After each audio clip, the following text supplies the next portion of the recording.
For generations, early Greek philosophers were obsessed with obtaining answers from Mother Nature. They gazed at the stars, studied the oceans and the elements, their minds full of questions about what the universe was made of and what forces governed it. But when we fast forward to 5th century BCE Athens, the vibe of philosophy completely changed. Thinkers stopped obsessing over nature and turned their gaze toward humanity itself. They started pondering a much more practical question. Could it be that understanding human beings is actually more important than figuring out the cosmos? At the time, Athens was in the golden age of democracy. Here, whether you were voting on state affairs in the public assembly or defending yourself in court of law, everything relied on your mouth. Under these entirely new circumstances, language became the ultimate weapon. As long as you were eloquent enough to persuade the crowd, you could win a lawsuit or even dictate the fate of an entire city-state. Conversely, even if you were full of profound knowledge, if you were clumsy with your words, it was nearly impossible to survive in Athens. This massive demand for persuasiveness gave birth to a new group of professional teachers who specialized in public speaking. They were called the Sophists. The Sophists. And the Sophists traveled around doing their jobs for a fee. They couldn't care less about how the universe came to be. Instead, they taught young men how to articulate their points clearly and how to refute their opponents. For the Athenians, this curriculum, known as rhetoric, was simply too practical to pass up. So the Sophists taught rhetoric. One of the most famous among them was Protagoras. He had a famous quote that directly challenged the traditional concept of absolute truth. He said that man is the measure of all things. This saying means that our individual, genuine experiences of the world are the only standard for judging things. For instance, when the exact same gust of wind blows by, I might feel cold, but you might feel hot. Now, who is right and who is wrong? Protagoras would say, neither of you is wrong. The wind is cold to me, and it is hot to you. Truth was no longer an absolute lofty thing. It varied entirely from person to person. In philosophy, this idea is called relativism.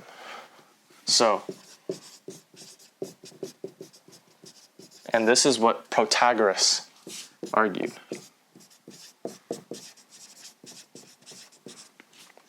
Now, this perspective is quite remarkable because it acknowledges the diversity of human experience. But it also leads to a huge problem. If everyone has their own truth, then when people argue, who should we listen to? And what standard should society use to judge right from wrong? Another sophist named Gorgias pushed this skepticism to the absolute extreme. Gorgias was a master orator with incredible inflammatory power, and he proposed a pessimistic argument. Objective reality simply doesn't exist in this world. Taking a step back, even if it does exist, we can't comprehend it. And taking another step back, even if we could comprehend it, you absolutely cannot accurately communicate it to others. This touches upon the absolute core insight of the Sophists. There is always an unbridgeable chasm between reality, thought, and language. Language isn't meant to copy reality at all. It is actually shaping reality. A shrewd orator can entirely use language to package the exact same event as either heroic or shameful. Through the manipulation of rhetoric, he can easily incite the crowd's fear or provoke social antagonism. Here, language is no longer just a tool for expressing thoughts. It has itself become a form of power. The Sophists astutely observed that the operating logic of human society is completely different from that of nature.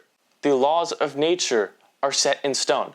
Whether you believe in them or not, the sun rises as usual and gravity always exists. But most things in human society are artificially fabricated conventions called nomos.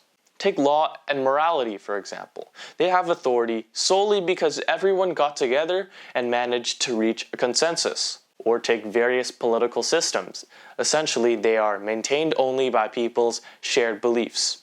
The moment this belief collapses, the system crumbles with it. Since these social rules don't grow naturally out of the ground, but are constructed fictions, language plays a core, almost creator-like role in the process.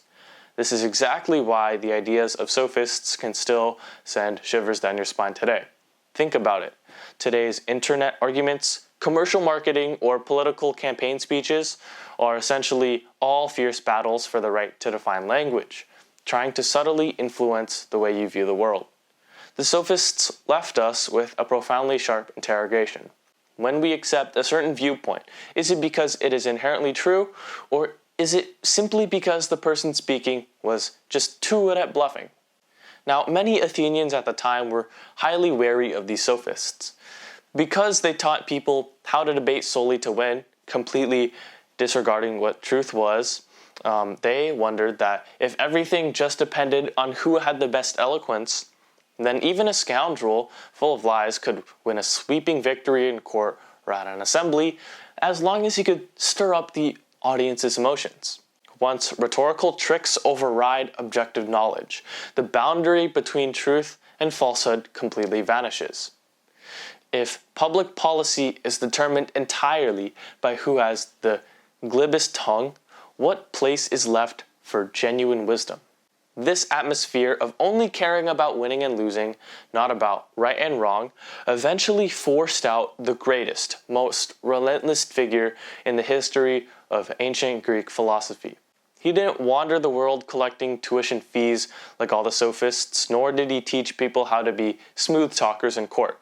His favorite thing to do was to run out into the streets of Athens, grab hold of these self-righteous orators or politicians, and catch them off guard by throwing a few incredibly fundamental questions, such as, you talk about injustice every day, but what exactly is justice? And you keep saying you want to be a good person, but what is the essence of good? At first, people usually thought, what's so hard about that? And gave a casual answer. But as long as they followed his logic and dug deeper, the confidence of these people would quickly and utterly collapse until they had to finally admit that they actually knew nothing at all. This philosopher, who went around picking arguments with everyone, was Socrates. The sophists were indeed great. They pulled philosophy down from the distant starry skies to the moral streets, revealing the hidden relationship between language, belief, and power. But Socrates took over the mess left by the sophists and fiercely held on to one bottom line. When a wildly confident orator conquers the entire room with flowery rhetoric, we must not only stay sober-minded, but we must also keep questioning them, peeling back the layers like an onion. Does he really understand what he's talking about? For Socrates, this ruthless questioning, refusing to be bewitched by the illusions of language, is the true beginning of philosophy.